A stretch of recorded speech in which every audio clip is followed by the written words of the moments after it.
اگر آپ چینل پر پہلی بار آئے ہیں تو ابھی سبسکرائب کر کے بیل آئیکن پریس کریں اور رہیں باخبر۔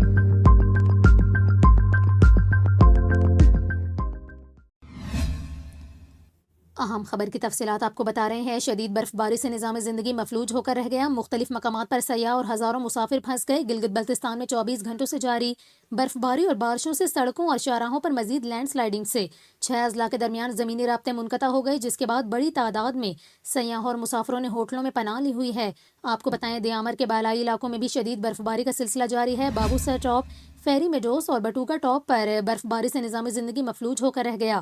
کراکرم ہائی وے پر تتا پانی اور دیگر مقامات پر لینڈ سلائیڈنگ کی اطلاعات ہیں۔ اچھار نالے میں سیلابی صورتحال پیدا ہونے سے شارع کراکرم بند ہو گئی، جس کے باعث ہزاروں مسافر مختلف مقامات پر پھنس گئے۔ آپ کو بتائیں کہ ڈیزاسٹر مینجمنٹ گلگت بلتستان کی طرف سے جاری رپورٹ کے مطابق ضلع نگر کے مقام پر لینڈ سلائیڈنگ سے سڑک بند ہو گئی، بحالی کے لیے مشینری روانہ کر دی گئی۔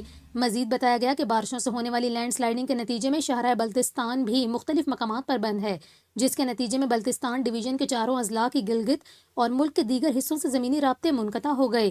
آپ کو بتائیں گلگت انتظامیہ نے محکمہ موسمیات کے حوالے سے بتایا کہ اگلے ایک ہفتے تک گلگت بلتستان میں مزید برف باری اور بارشیں ہوں گی۔